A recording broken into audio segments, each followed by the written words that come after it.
नमस्कार, स्वागत है आप सभी का मौसम तक चैनल पर। अगले 3 दिनों के मौसम की बात करेंगे दोस्तों। भारत में इस समय उत्तरी क्षेत्रों में कई जगहों पर मौसम सक्रिय हुआ है और ये सक्रिय हुआ है मौसम उस समय जब फरवरी महीना बीता और मार्च की शुरुआत हुई है।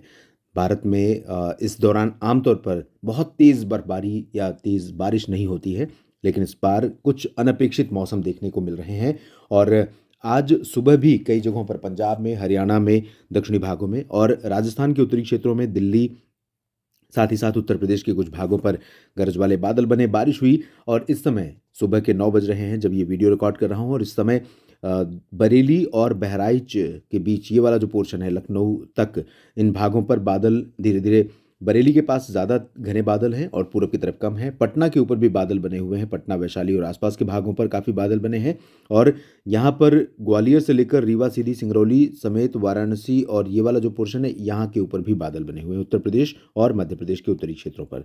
उत्तर प्रदेश में दक्षिणी और मध्य प्रदेश में उत्तरी क्षेत्रों पर। इन भागों पर बरसात की संभावना है। आपको बता दूं कि ये सिस्टम क्योंकि आगे निकल रहा है तो ज़ाहिर-सी बात है अब गतिविधियां कम हो जाएंगी। राजस्थान पर लो प्रेशर बना था, डब्ल्यूडी उत्तर भारत के पहाड़ों पर था, लो प्रेशर अभी भी जो साउथ वेस्ट राजस्थान का रीजन है यहाँ पर बना हुआ है इस तरह से।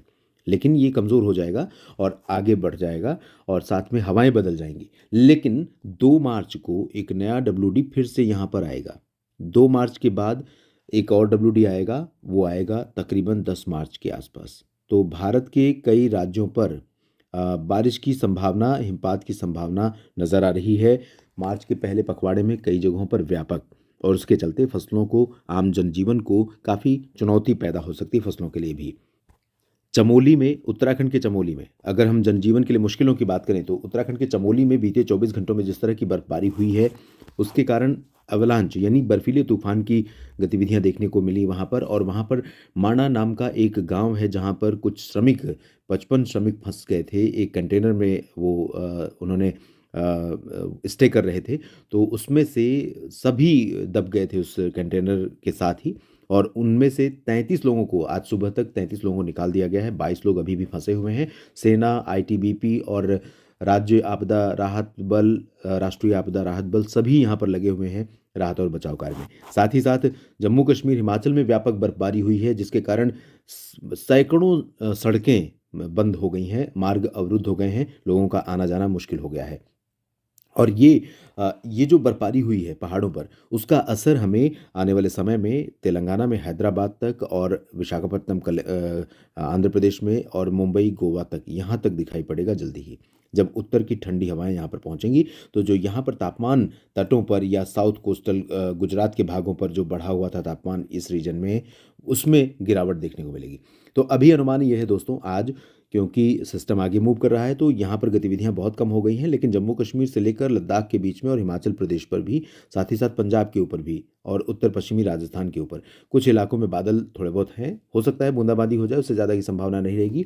लेकिन हरियाणा, दिल्ली में सुबह बारिश हुई है अच्छी खासी और अभी भी बादल बने हुए हैं। बीच बीच में साफ मौसम हो रहा है, बीच में बादल दिखाई पड़ रहे हैं। लेकिन ओवरऑल देखें तो अब यहाँ से ये जो रामपुर और नजीबाबाद का रीजन है और साथ ही पंजाब तक का रीजन, ये वाला जो पोर्शन आप देख रहे हैं, ये ट्रायंगल, यहाँ पर ज़्यादातर हिस्सों में मौसम साफ और शुष्क हो जाएगा। जो गतिविधियाँ होंगी ज़्यादा इधर ही संभावित रहेंगी, मध्य उत्तर प्रदेश में और उसके बाद पूर्वी और फिर बिहार में और उत्तरी मध्य प्रदेश के कुछ भागों पर। ये वाला जो पोर्शन आप देख रहे हैं, इन भागों में कुछ गतिविधियाँ आज संभावित रहेंगी जहाँ पर बारिश हो सकती है। पूर्वोत्तर भारत में बारिश बढ़ गई है। पूर्वोत्तर में अरुणाचल में कई जगहों पर व्यापक वर्षा और हिमपात होने की संभावना है। नीचे की तरफ अगर देखें तो नागालैंड और मणिपुर, मेघालय में भी कुछ जगहों पर और असम में भी संभावना रहेगी, सिक्किम में भी बारिश हो सकती है। साथ ही साथ दक्षिण भारत में भी गतिविधियां बढ़ी हुई हैं और यहाँ से जो बादल आ रहे हैं, ये बादल मछलीपट्टनम और बापतला समेत तेलंगाना के आधे हिस्से से होते हुए गोवा तक पहुँच रहे हैं। लेकिन बरसात अभी जो संभावित है वो लक्षद्वीप के कुछ भागों में, केरल के कुछ हिस्सों में और तमिलनाडु के मुख्यतः आंतरिक और दक्षिणी क्षेत्रों में संभावित है। उत्तरी भागों में, इन भागों में भी नहीं होगी, लेकिन बेंगलुरु और अनंतपुर, चित्तूर, मछलीपट्टनम, इन भागों पर कुछ हिस्से ऐसे हो सकते हैं जहां पर बूंदाबांदी हो सकती है। कल 2 मार्च को कैसा मौसम रहेगा आइए जानते हैं। यहाँ पर आप देख सकते हैं 2 मार्च से, वैसे तो आज से ही हवा बदल रही है और यहाँ पर आज से उत्तर प्रदेश, हरियाणा, पंजाब और दिल्ली से लेकर बिहार तक यहाँ पर मौसम में थोड़ा सा परिवर्तन आएगा, ठंडा होने लगेगा। कल आप देखेंगे, कल कुछ और भी राज्यों पर असर दिखाई पड़ेगा, मध्य प्रदेश के ऊपर और झारखंड तथा पश्चिम बंगाल के गंगेय क्षेत्रों पर, और साथ ही राजस्थान के ऊपर भी। और साथ ही WD जब यहाँ पहुँचेगा कल, तो पहाड़ों पर फिर से बादल आने शुरू हो जाएंगे, गिलगित बाल्टिस्तान, मुजफ्फराबाद और लद्दाख में।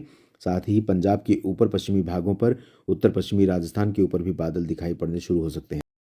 राजस्थान में भी सिर्फ गंगानगर, हनुमानगढ़, बीकानेर, जैसलमेर, ये वाला जो पोर्शन है, वेस्टर्न पोर्शन बेसिकली, यहाँ पर बादल दिखेंगे, लेकिन इस वो भी रात में। और बाकी पूरे टाइम और पूरे रीजन में मौसम शुष्क और साफ रहेगा। उत्तर प्रदेश से लेकर बिहार, झारखंड, पश्चिम बंगाल, उड़ीसा, छत्तीसगढ़, यहाँ पर साफ और शुष्क मौसम रहेगा। मध्य प्रदेश, महाराष्ट्र, गुजरात और तेलंगाना, कर्नाटक, आंध्र प्रदेश, यहाँ पर ड्राई वेदर रहेगा और क्लियर वेदर रहेगा। लेकिन दक्षिणी क्षेत्रों में, केरल और तमिलनाडु के कुछ हिस्सों में बरसात हो सकती है, और पूर्वोत्तर भारत में भी बरसात जारी रहेगी। साथ ही साथ ये जो हवाएं बढ़ रही हैं, इसके चलते यहाँ पर तापमान में गिरावट होगी। और 3 मार्च को कैसा मौसम रहेगा, ये जानते हैं।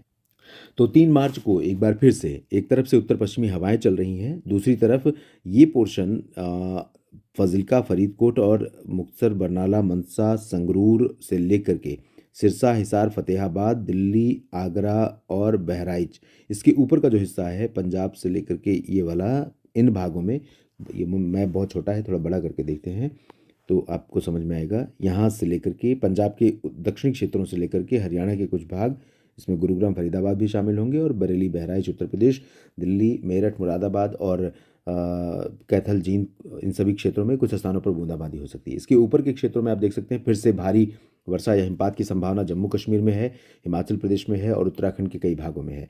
तो यहाँ पर मुश्किलें बढ़ सकती हैं। आज थोड़ा सा ब्रीदर रहेगा, लेकिन कल, आज और कल और परसों यहाँ पर काफ़ी गतिविधियाँ हो सकती हैं। इसके अलावा बाकी जगहों पर बारिश थोड़ी बहुत होगी अरुणाचल में, और थोड़ी बहुत बारिश होगी तमिलनाडु और केरल में।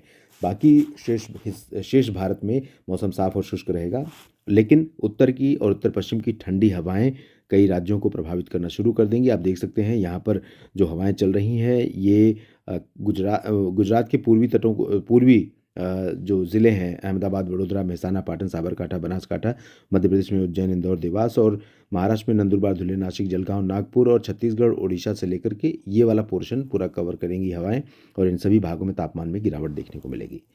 तो अभी सर्दी अचानक लौटेगी रात और सुबह की, और दिन में मौसम गर्म रहेगा, और बरसात और हिमपात होने की संभावना अभी 2 को भी है, उसके बाद 10 को भी है। तो काफ़ी कुछ परिवर्तन होता रहेगा मौसम में। और डिटेल में जानकारी के लिए आप मेरे साथ जुड़े रहिए लगातार मौसम तक चैनल और न्यूज़ मीडिया मंच यूट्यूब और मौसम तक फेसबुक पेज पर। अगर आपने इस चैनल को सब्सक्राइब नहीं किया है तो ज़रूर कर लीजिएगा। धन्यवाद।